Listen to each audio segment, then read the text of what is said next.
All right. You got me? Yeah, we're here. Welcome to Red River Podcast.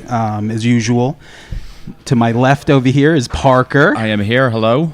Today's a little different. Mm-hmm. You're going to hear some background noise because we are not in a basement right now. We are actually on location. Yeah, we're over at... we call it ambiance. Yeah, yeah, that's all. So, but it just was something that popped up, and we get to talk to a musical, basically, influence of mine, like for the last 20 years. So I'm a little nervous about this right now. So, Don't be nervous. Welcome, Matt Pryor. Hello. What's going on? Just chilling. I think. Can you hear me? Yeah, I can that hear all right? you. Yep. Is that better? You want me to eat the mic? Yeah, why Want to not? get sexy with it? That's all right. I could cut it back later. So, is this the last show on the acoustic tour? We're doing the West Coast next month. Next month, yeah. I saw it was like in May, and you guys played Vitus. Like last night. How cool is that bar, right?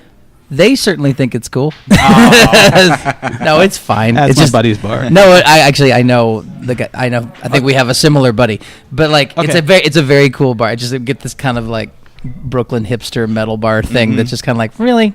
And it just reminds me of Hover Near Fame. I'm just kidding. I'm just busting balls. Are we going to do Hover Near Fame right now? No. But yeah, so he was like a complete inspiration, Artie, because they've been doing a podcast out of there. Oh, nice. Yeah, so they've been, you know what it is? Like, listen to it, and it's just like everything that they talk about, I give a shit about. It could be like just complete like metal or like fucking Long Island Twisted Sister stuff. So it's like regional. And they had one of my favorite bands on. Sam I Am was the last show they did. So cool. Huge influence. So nice. I see that you have your daughter with you, Lily. Yes. She's here somewhere. Yeah, I saw her. My cousin posted a video of the Elliott Smith cover last night. Yeah. So, huge influence on me. Oh, cool. Probably play it tonight. Yeah, let me ask you, being that I know that sometimes, like, in the past that you did get homesick, is having her around, like, that's got to be amazing then, right? Yeah, no, I mean, she's really talented, so, and it's helpful. It's not, I mean, I have, my wife's actually here today too, like just for these last two shows. Cool. Because she's flying home with us tomorrow. And then, but yeah, I mean, the end goal would be to take all three kids and the wife and the dogs in an RV and just go on tour for a year. Partridge? Yeah. Yeah. Less cheesy. Well, less bell bottoms. Of course, like the Pryors. That's all. So, and I know that she's writing music too, right? Mm-hmm. So, did she make a record yet? She started recording. We've kind of been talking about, because it's one of those things where like I don't want to push her to do something that she just kind of like letting it happen organically. And it's like, well, what do you want to do next? And I was like, she's like, what do you think I should do next? I'm like, I think you should make a record. And she's like, okay. So that's probably starting this summer. We'll start working on that. And she's pretty young, right? Like she's 15. So I mean, touring is just like obviously she's got to tour with you. Yeah. So, for but now, still, that's great. Yeah. So, how have there's worse bands to tour with. How has the shows been going? Great. Yeah. Yeah. I mean, other than one show of the 3 tours we've done so far, everyone's been cool, even though she's underage, of letting her play. And then she's been killing it every night. No, I hear. And I get a lot of people like, yeah, you're a big influence on me. Your daughter's voice is amazing. You're okay too. No, that's kind of like where I was. Like my cousin's wife posted that video from Vitus yesterday, and she was just like, holy shit, she like Lily Pryor, like amazing voice. So, and obviously we're all huge fans of like Get Up Kids and New Amsterdams, stuff like that. So it's been 4 years since, like, let's see, you did. Since what? You did didn't you? You did the new record Memento Mori. Yeah, that came out this year. Right. And then 4 years. Wasn't that like the last thing you did was Wrist Slitter was 2013, like the end of 2013. Is that right? Yeah. Wow, really? It's been that long. Okay. So sure. It's been But this new one's been done for a while. It just it wanted to time it so that it came out at a point when I was going to be able to go out and promote it. So if we finished it like last June, maybe. So I've been sitting on it for a little bit. And it's super stripped down, Mm-hmm. which is basically you. It really works, which for what we're going to see tonight here. Is that something like intentional that you just need? I mean, that was part of it. The whole record's also just really sad for the most part. So it kind of worked thematically with it being stripped down, but then also just the practicality of it. Like, I can't afford to take a band out. You know what I mean? Like, so, But it's still good. Like, you could still, like, you write the type of songs where you can just do that. You can just book a tour by yourself. Yeah. And, like, the songs, like, even with something like I'm a Loner Dottie, like, I'm like, how is this going to work? And then I saw, like, a version of it, and I'm like, he made it work. You can do it for pretty much anything. The 4 Minute Mile stuff is tricky because it's Of course. it's a lot of like double guitar things like playing off of each other, and so it just sounds weird. Like but I mean, you can make it work At the core. pretty much. Yeah. I mean, if you ultimately, in my opinion, if you can't boil a song down to being able to play it with one person, then it's not really that strong of a song. It's not that good.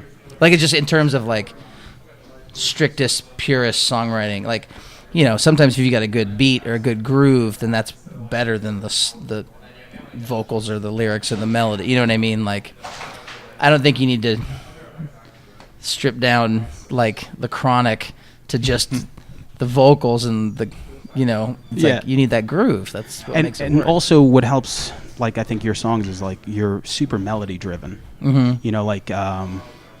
And your voice is very distinct. And same thing with Dan. Mm-hmm. Like when you hear Matt's voice or Dan's voice, Andriano, obviously, it's like that you're just gonna get like this almost like instantaneous melody that you're by the like second verse. You're And Dan's gonna a really fantastic songwriter. Like, he's got a really good sense of melody and a really like.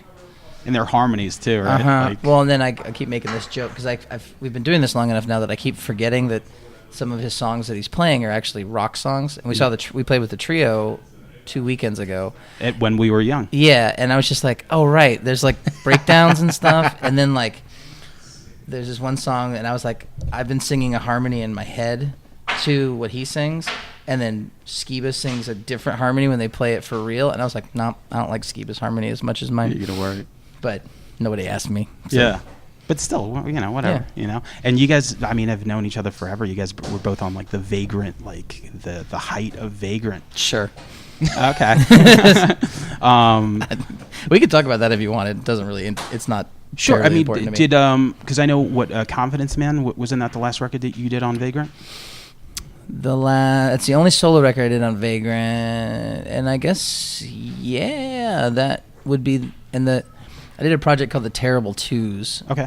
Those records were on Vagrant, and that was around the same time. It's like 2008. So What exactly were those? Because it's like songs for kids. Okay. It's like if the new Amsterdams songs were about like dinosaurs and bugs and shit. Okay. So Like literally shit. There's a song called Great Big Poop. Okay, and I guess you did that like being. Did it when my kids were really young. Yeah. And I did it. It was the first thing that came out under my name after the Get Up Kids broke up, quote unquote, because I wanted there to be some sort of like, no one's going to be like, oh, this is his new band. That's why the Get Up Kids broke up, so he could do a children's album, But I think they should know. Like you said, you have 3 kids, so I think like fatherhood. I don't have kids, neither does he. No. But fatherhood has to change you in like crazy ways. Mm-hmm. Like my bass player's here somewhere. He has a kid. He was there somewhere. So. Theoretically, it makes you more patient and more because you really learn what the term "you're acting like a baby" means, because you can't actually say that to a baby. Yeah, there's no You know? rationale, right? Like you can't like have a rational conversation. Like it needs to be like. So it puts things in perspective, things that you think are really important, and then you're just like, they're not. It's really, it's not. So so Confidence Man was like the first thing that you did just as Matt Pryor. Mm-hmm. Now I wanted to ask you because like it was like a year I think after at the foot of my rival, which was the New Amsterdams, and then it was like the year that the Get Up Kids got back together. Yeah, kind of. Hang on. So that's kind of wild. You were pretty busy. Sorry, we just recorded some new Get Up Kids songs, and they're mixing them right now, and so I'm getting all these texts like we're mixing via text, like we're listen, Everybody sends their notes back and forth, and it's just like super annoying. Same thing. I'm actually like I'm in a band and we're mixing, and that it's the same thing. Yeah, I'm gonna turn it off. It's up in the Dropbox. Just That's what we're getting. And Dude, it's like, come on, give your input. I'm like, I'm driving. I can't type while I drive. Anyway, sorry. Yes, Rival came out in 2007, right? Yeah. Yes, and then Con Man came out in 2008. yeah, So, and that was the last one on Vagrant. Now, like, all right, so you figure you make that record. What made you just name it Matt Pryor? it's kind of like a marketing thing. Like I just kind of wanted to have like everything under my own name. It would get kind of confusing. It was like basically anything that I do is always going to have Of the Get Up Kids after it. So it'd be like the New Amsterdams featuring Matt Pryor of the Get Up Kids, or the Terrible Twos featuring Matt Pryor of the Get Up Kids. So it's like, let's just strip it down to just being me. I can perform by myself. You have to get over that weird thing of like printing your own name on a shirt, which is strange. Weird, right? But it kind of streamlines everything. It keeps everything like I don't have to pretend to be a band. You know that if you just go see me, you're just going to go see me. If it's like Matt Pryor and then you'll know it's a band. You know, just makes things simpler. Sometimes with the New Amsterdams, it was like if I played by myself as the New Amsterdams, it was confusing because it's a band name that's plural. It kind of implies there's more than one person. So, and I guess like it kind of started like that, right? It was just you, and then I think you got one of the brothers involved. It had a rotating cast. Rotating, Yeah. but that first record, I mean, as a huge Afghan Wigs fan. Oh, nice. Like, what? Like, yeah, the Gentleman was like. Have you heard the new stuff? Yes. So good. So good. That video with Harmar in it. I didn't see that one yet. Oh, so good. Okay, but I even liked the last record. I did too. I saw them on the Old Tomorrow's Parties We tour. just went, my wife and I, because we go to New Orleans every other year. Like, it's where we honeymooned. We just love it there. And they were doing a benefit. They were playing Black Love front to back. Oh. And so we went down to New Orleans to go see that. It's so good. So killer. Except it didn't go on until like 1 a.m. Yeah. And we got there at like 7. Wow. Like, we're going to like watch all these bands. That'll suck the fun out of it a little bit. Yeah, we got pretty jazzed. You know, like and once you get past like the age of like 22, 23. But it's New Orleans too. It's like a Saturday night in New Orleans, so it's like it's late. Yeah. You know. But Black Love, like, I mean, I remember, I'm like, how are they going to top Gentleman? And then that record came out, like Honky's Ladder, and like all those, like it's those 11 songs is like just not a bad song. No, I agree. So huge. I would say that about 1965 too. Like I think that record came out when we were first touring, like in '97. I want to say '98 maybe. I think '98. And I remember buying it at a record store in Atlanta, and just being like, oh, so good. You know what's funny? That's the record. Who's and not? Who's not? It's their last record, obviously, before they went away. Mm-hmm. I didn't like that record. I don't know why. Really? I have to revisit it. You know, but it's, anything. It's good for grown-up stuff. You know what I'm saying? Maybe. Oh, okay, all right. But and my wife and I like that record quite a bit. Gotcha. It is actually okay. I could see that because they did go in that direction. Well, all their stuff's pretty sexy, you know. It's all like R&B kind of. Oh, that's my wife. Hang on a second. Sure. Hey. Yeah, that's fine. Yeah, I think so. All right. Bye. Hey, Dan, if you're ready to go, just don't worry about this. Yeah. We'll just pause and pick it up later. Oh yeah, definitely. No. We'll be 5 minutes. Yeah, Do it's your fun. thing, man. Well, So I'll narrate over your songs. Yeah. Yeah. So this is Dan playing acoustic guitar. Yeah, it's only like, you know, like I said, like Alkaline Trio and Get Up Kids are like my Beatles and Led Zeppelin. So it's like, this is perfect. Well, here, let's take a let's take a 5-minute break. I'll go set up my gear. And we're back. There you go. All right. So that was a fun sound check. A little personal. That was nice. Yeah, it was cool. You know, you never really get a chance to see that. You know, Lily showed off her vocals. Dan did some of Emma, so we're good to go. So we were talking about the last record on Vagrant, remember? Mm-hmm. So, and then from there, like I said, that must have been like a pretty busy year. So like you said, for business reasons, you just moved it to Matt Pryor. Yeah. Well, I mean, it kind of got to a point where it was just too expensive. The last new AMS record, At the Foot of My Rival, was really heavily orchestrated and like Outroduction?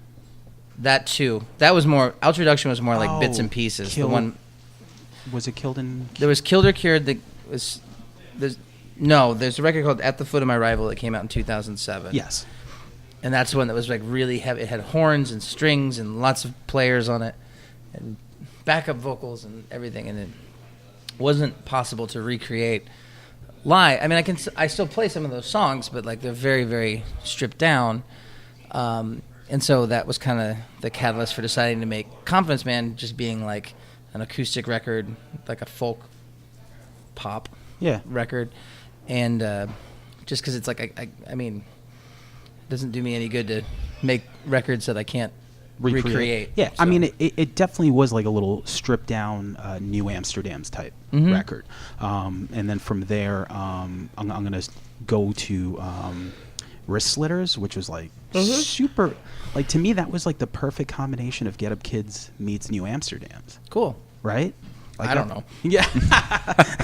That's basically what I feel. Super energetic. The songs were really good, like kind of go to pieces, and like So Many Questions are like two of the best songs I think you've ever written. Oh, thank you. Completely. So then from there, like I know that you were doing, because you came and you did the 20-year anniversary. I was at Irving Plaza. That was awesome.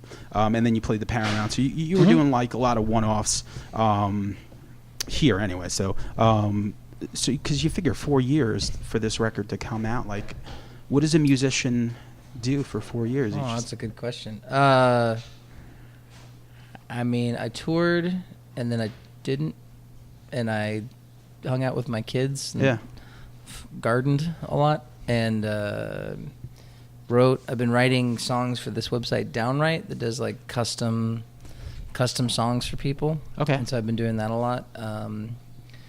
What do you mean by custom songs? Like if I like you pay a fee and then you fill out like a questionnaire, like what do you want this to be about? Tell me some interesting details. Like 95% of them are like for loved ones, like ballads, like love songs. And so it's just like, tell me about when you got married, how you proposed, funny story about a trip you went on, that inside joke that only you two make that you guys get, and then the song kind of writes itself from there. So, like, because as time goes on, you figure most people don't buy records anymore. It's got to be like super hard to like make money off of albums. So you got to tour, and I guess you find things like that, because that's a pretty creative outlet. I think. I mean, I think it's rare now to be able to be a musician and to just be solely focused on one aspect of it. You got to do. And there's so many hustles that you can do now. Yeah. And not everybody, they're not right for everybody. So like the songwriting for hire thing, like a lot of people don't like doing it that I know. Like Dan doesn't do it. And just like, I find it to be really easy. And so it's just a way for me to supplement my income. But I think of records anymore as like promotional items. It's like an excuse for me to go out and play shows and make money. It's the thing that I don't make any money off of. So you got to make them cheaper and cheaper and cheaper. Cheaper and cheaper, but the technology has caught up, so like you. I mean, I've been doing my records in my garage for the last 10 years. Okay, so no more Black Lodge, I think it was called. Yeah, well, I got out of that. We bought that studio in 2004, and then I kind of got out of it after we finished Guilt Show, and then because we recorded Guilt Show at, and then the Popes and Ed kept it for a couple of years and tried to run it as like a regular studio, and now they sold it to this girl, Kavehi. She's like a YouTube. Hit. She does like looping stuff. Yeah. She's really cool. Nice lady. Good stuff. But she lives in the studio, and it's her home studio now. So she got kind of like popular through YouTube, doing some stuff. She's a singer songwriter. She's had just a couple like viral videos where she do like a 9 Inch Nails song, but like all live, like doing loops and stuff. How do you think people hit like viral stuff like that? Do you think it's just like a crapshoot? I mean, I'm sure there's an algorithm that somebody's got figured out, but yeah, I mean, you either got to be funny or get hurt or like do something creative. Yeah, you're right. I guess you do. Getting heard is definitely funny. Or be like a really cute animal, or like a kid hopped up on laughing gas in the car, you know. Like the show America's Funniest Home Videos. Yeah. Remember that show? Yeah. So that was like the natural progression and stuff. Yeah, I mean, but it's, you know, it is. I don't know if anybody's figured out what the. Nah, no one has. I have no You know, idea. I thought I mean- maybe you knew. You know, so I've never had a viral video. I don't know. But so I have to ask you, okay, like as a longtime fan, all right, you guys go with Something to Write Home About, and then from there, On a Wire comes out, right? What was like kind of like the frame of mind that like, because it's To do something different. to do something different. So Yeah. it's like definitely because like such a good record. But I'm sure I remember, you know, seeing it like on the, you know, on that tour and stuff like that. So, but when you played some of those songs and then mixed in the slower stuff, like how was the audience? I mean, at the time on that first tour that we did, I think one of the things that we learned is that that's probably maybe one of the first records that we made where we wrote the record and recorded it before we ever played any of those songs live. Yeah. And as we played them live, and even now when we play them live, they're more aggressive and they're faster for the most part. I mean, not like overdue, but like, and so I think what we learned was that like, yes, these are good songs, but they're not terribly, you can't like jump up and down to them, you Yeah. know? And so that first tour that we did, we were so excited about the record that we played On a Wire in its entirety, but then we also played all the other songs that everybody else wanted to hear. So we were playing for like 2.5 hours every night, and that was just exhausting. And then we were doing this like 8-minute long like reggae jam of Walking on a Wire that was just so self-indulgent. It was insane. What a great solo though, that little tag on the song. I Yeah. love it. So, but yeah, and that's where having two singers is kind of like good, right? Because Jim could sing those others. Yeah, he doesn't. I mean, he's actually singing more in the new stuff we've been writing. So it may end up being more like 50-50 on the next record. But yeah, we always have to put in like, we do one Jim song every 5 in the set. So it's Yeah. like 1, 2, 3, 4 me, 1 Jim. 1, 2, 3, 4 me, 1 Jim. Got it. But there's only so many of those to choose from. So some of them we're just sick to death of. And But I love playing Campfire Kansas because I just leave and go make a drink. yes, and the crowd loves that song. I think the crowd always loved that song. And then for the last record, There Are Rules. Now, was that like a funny name because Well, it's there something- aren't any rules because the record was so different? You know, you can. I could tell you that's the case, but really it's just a dumb inside joke about being on tour in Germany. We're just like, Okay. because they're very strict about everything. Yeah. And be like, hey, you think we could push set times back like 5 minutes, let a few more people get in here? Like, oh, no, Mr. Pryor, we cannot do this. Like, it doesn't really change anything. Just All right. So yeah. that's So there are rules. There are rules. that's a better. That's awesome. Yeah, that's a better awesome. story. Very James Bond villain. I'm hesitant. I don't want to like insult Germans, but Yeah. they do love their rules. They're so far away though, you know. So Yeah, you can. There's this thing called a podcast that goes out on the internet. The day this podcast makes it to We Germany, made it, man. That's it. Yeah, that's That's it. it. We could definitely retire. So, But yeah, I mean, you can definitely be like, oh yeah, there's no rules. There are rules, and it's just kind of like, yeah, that just Because kind of it- works after the fact. It was really more of an inside joke. because I you know when I listened to it, I was like, yeah, they definitely, because you figure from Guilt Show to there, but then also Simple Science was almost like a kind of like a Rules and Simple Science were kind of written during the same time yeah. period. So then that makes sense. 'cause Simple they Science share is that just one more song. kind of like concise, like it's like we wrote 7 songs and we used 4 of them, whereas with Rules we wrote I don't know how many 13 songs and used 11 of them. You know, like Yeah. there was less like. I mean, I like that record. It's fucking weird, but It's weird. Songs like what I think like Shatter the Lung. Shatter Your Lungs. And there was like a couple that like Well, really, Shatter Your Lungs doesn't have any guitars in it at all. Yeah, And it was just kind of like that's cool. You know, it just like. but it was so. And they were like, different. shouldn't we put guitars in it? And like, well, it doesn't need it. I mean, are we just being dishonest and like trying to be like a caricature of yourself if you're just like, well, it's got to have guitars in it? Yeah. Like, did you ever see that Metallica documentary, Some Kind of Monster? So awesome. We talked about it. There's a whole last thing episode. where Kirk's talking about like, well, maybe it doesn't need to have a guitar solo, and they're like, it's not a Metallica song if it doesn't have a guitar solo no. in it.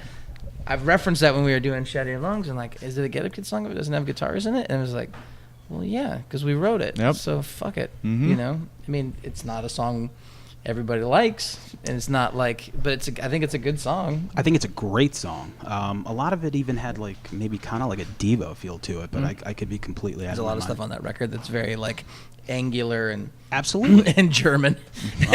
Ironically, there you Germans. A lot go. of Back like to the a Germans. lot of like the Popes are really like into Can and stuff like that. So As it's long like a as lot you guys of- didn't brush with bedpans while you were Nice, there. yeah. Like, European Different is good. vacation. I always enjoyed Different. You know, So, Different is good. Different's good. It's also, but like, it's kind of interesting now because like we've been writing now, and it's kind of more straight ahead. But it's like, I don't know. I think we've figured out a way to like play like to the way we've been describing it. These new songs we've been writing is it's like, okay, so this is the band that wrote Something to Write Home About, but now, and so it's like, it's not that. You know what I mean? Like, it's not that record, but it's a lot of elements of that, and lyrically, it's a lot of like songs about. It sounds stupid to say this, like about like being a grown up. Whereas like those songs are kind of about being a kid, you know, like and just the whole emo thing. It's like lyrical more than anything else, which is like all these songs of like longing and loss and love and stuff. And this is more songs about like death. I mean, I just turned 40. You know, it's just like, you know, it's.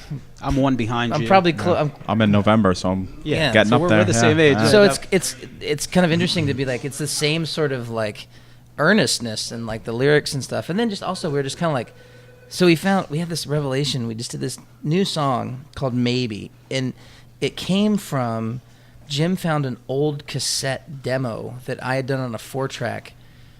It must have been like the last thing I wrote for Something to Write Home About, and we just didn't use it because we already had enough songs, and we put it in. And we're like, shit, this chorus is good.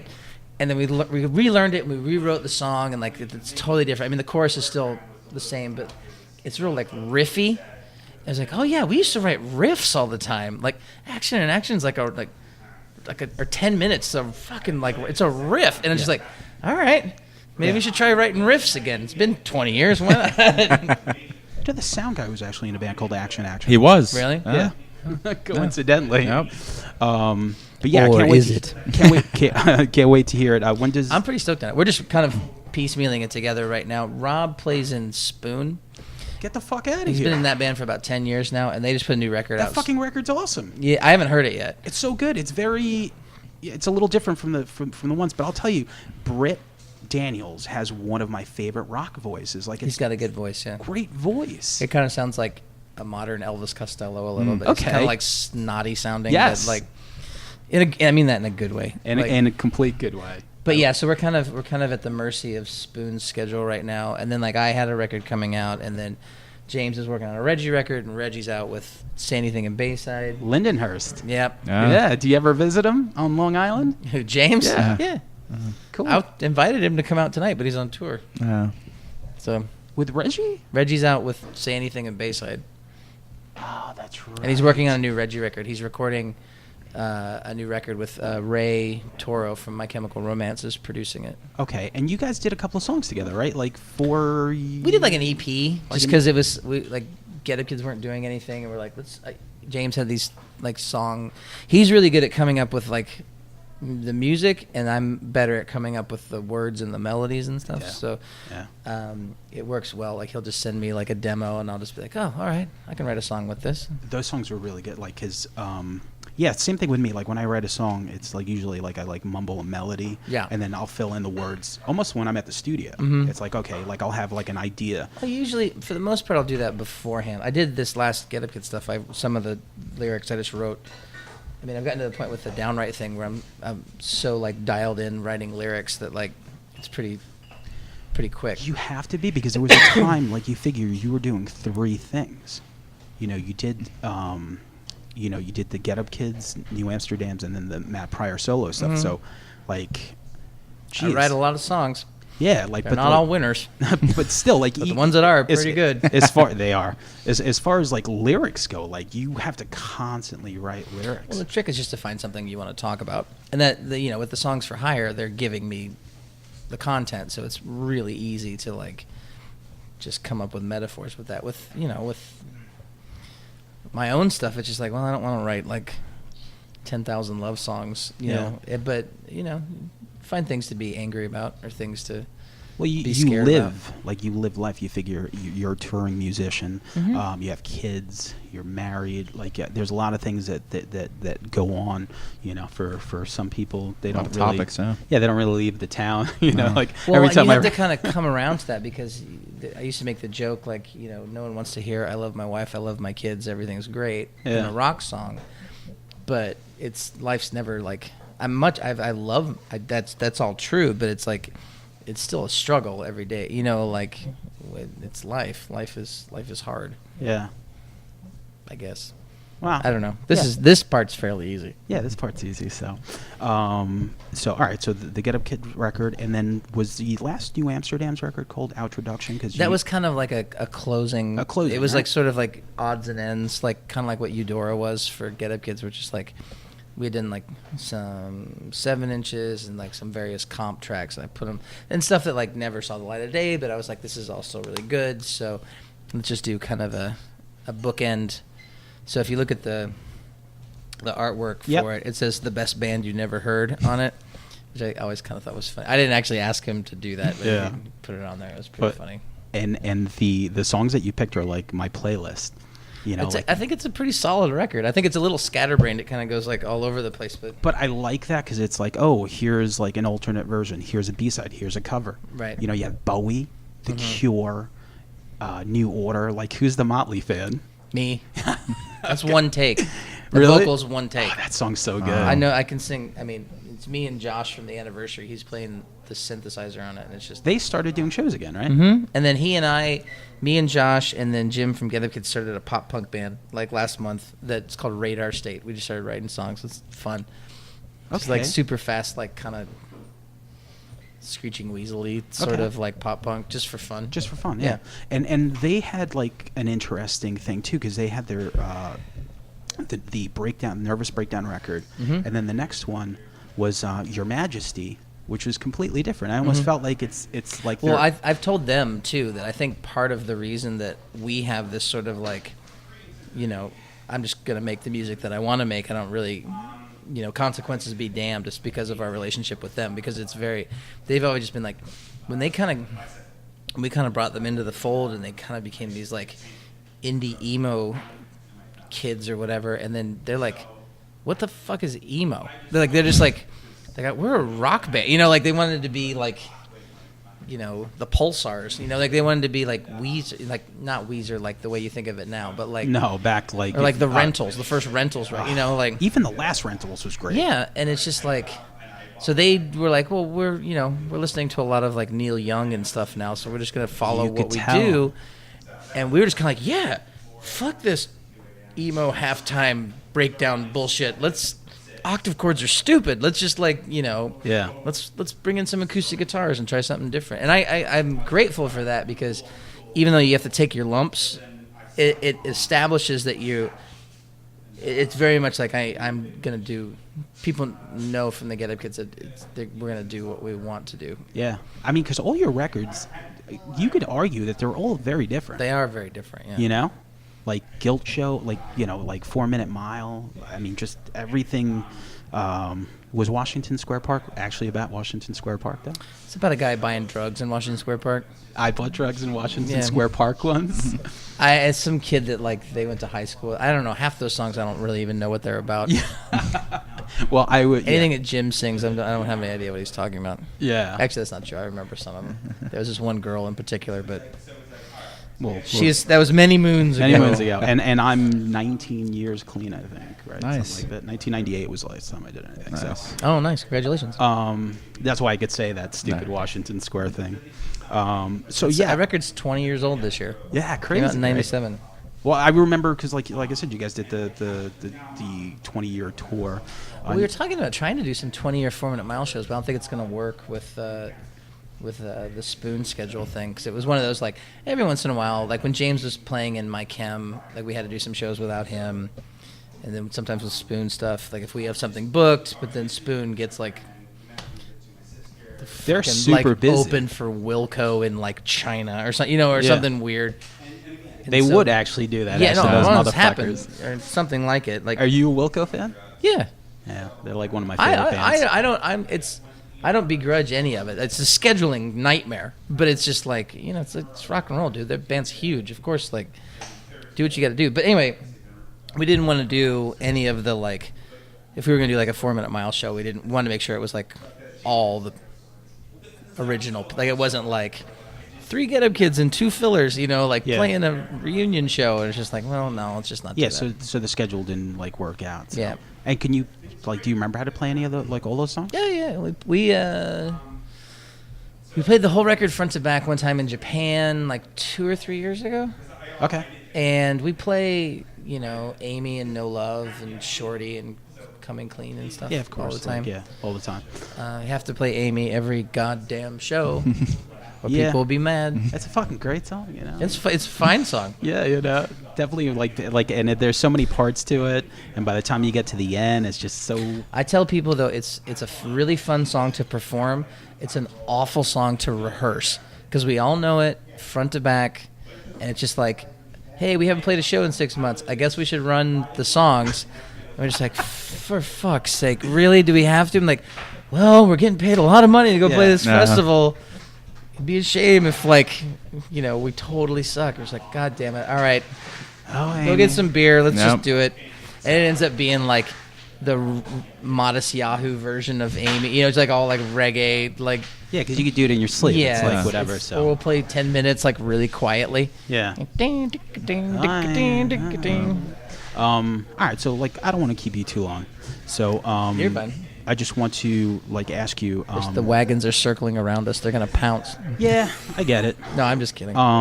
But what is the biggest difference of being a tour musician in 1996 to today? Well, I mean, our first tour was in '97. I mean, we started playing shows in '96, but our first tour was in '97, opening with Braid. Not opening. It was Braid. Wow.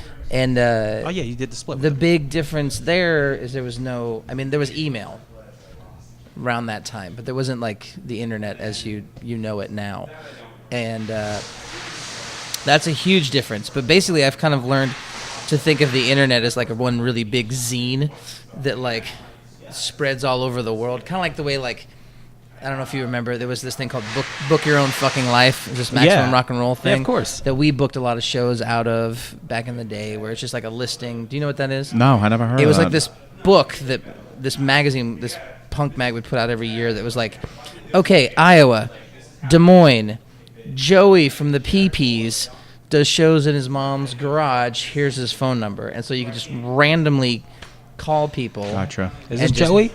Yeah. And, hey, I got your number out of Book Your Own Fuck Your Life. And then it's just like, all right, yep, cool.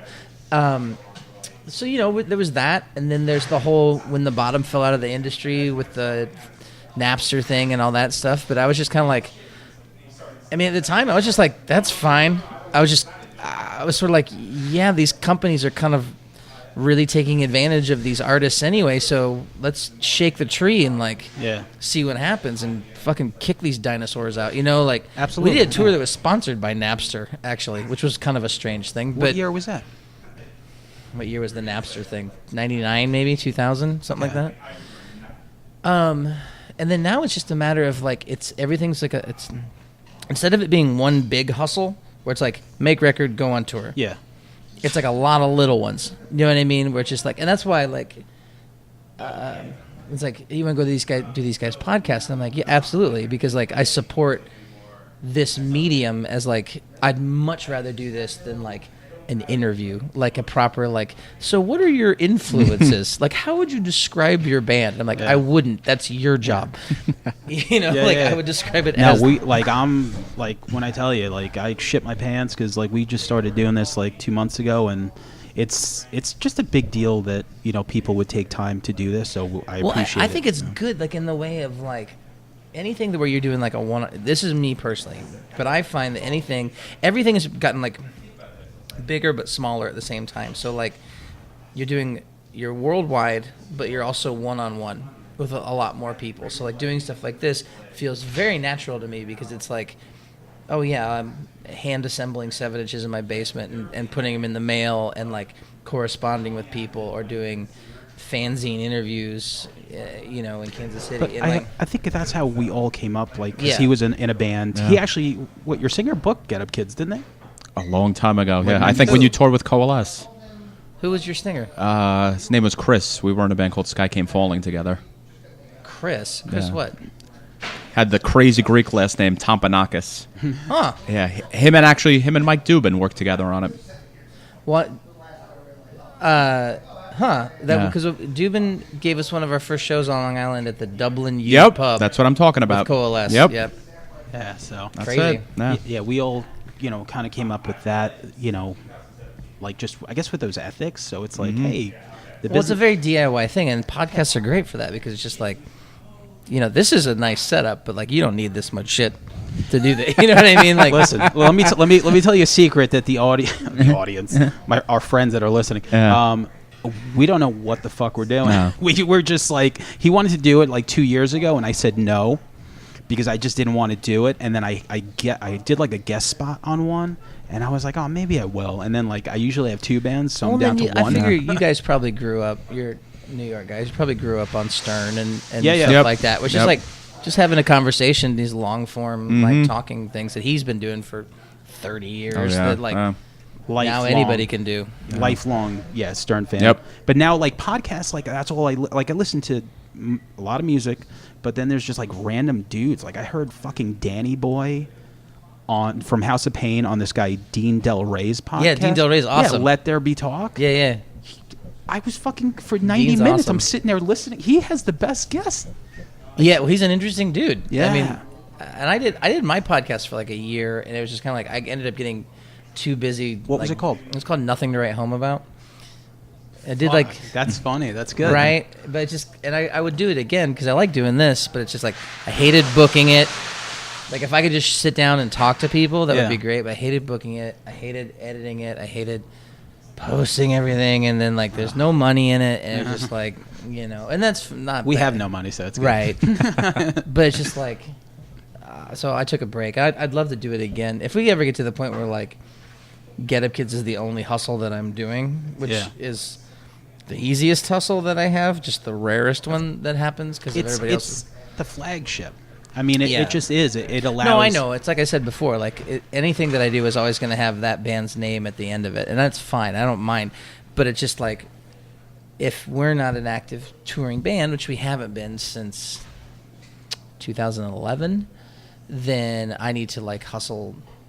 It takes me 3 hustles to make what I would make. Like doing Downright, playing solo shows, like doing web performances Yeah, and yeah. stuff like that to earn what I would earn just Of doing course. like a weekend with Get Up. Kick out the spoon guitarist. Huh? I said, kick out the spoon guitarist. I don't have any say in that. But no, I think that it's, I don't know, it's really cool. I mean, my daughter was making fun of me because we went to Jay and Silent Bob's Secret Stash in Red Bank, and I'm a big Tell 'Em Steve Dave fan, so like, I was like, oh my god, Yeah, and then like yeah. Walt came out, and I'm like, hey man, I'm an ant from way back, and he's like, oh, all right, and I was like, ah. So like, I still love those movies. I loved Clerk 2. He made some shitty movies, but like those early movies are just Oh, fucking phenomenal. great. I like So good. his newer movies are so fucking weird and stupid that they're great. like Yoga Hosers. Yeah, is I didn't see Yoga so- Hosers. Tusk was really Oh, weird. Tusk was awesome. It's so weird. Yeah. Yoga Hosers is really just dumb and funny. But I like in that a- he did it for his daughter. Yeah, Yes, yeah, yeah. Like he did it for his daughter. Well, and I watch it with my daughter, and she's like, "This movie's hilarious." Okay, and that's what he said. Yeah. He just basically said, he's like, I just want young girls to look at the cover and be like, yes, I want to watch this. Yeah. And then like the stuff that he wrote on why he made it, it made me just be like, you know what? He's That's awesome. he's a force for good, I think, overall. Like his podcasts and just like he's super supportive of like, you know what, you got an idea, do it. Yeah. He's like, I grew up in New Jersey, and everybody always told me I couldn't do anything, and then I made this stupid movie, and like it's the last 25 years have been on that, and I'm just like, yeah, that's, I mean, we put out our first 7-inch on our own, like it all starts from there. Yeah. You started this podcast on your own. It's Yeah, just I mean, world domination it only from here on out. And it actually, like I said, that it was just for that one podcast that my friend did, and it was for a movie called The Final Girls. Great movie. So I've never seen that one. Oh, yeah, so good. Oh my god, it made all our our number one list. So then from there, like we, the guy who hosted the show I was on, we got the director on. We did a screening for the movie, and it's kind of like how I was like, oh, maybe podcasting is cool, and I like it. So because all we're doing is just having a conversation. Yeah. So anyway, I don't want to take more of your time. I can't wait for the we show probably gotta let tonight. Him set up the merch. Thank you, Anthony Race, for hooking this up. Anthony's my boy. He's on his. I don't know. I'm sure we'll all find out. Thank you, Matt, so Thank much you, Matt. for doing Absolutely, of this. course. And Thank you guys for doing that's it. Red River Podcast. See you later. Cool. Say goodbye, Parker. Bye-bye.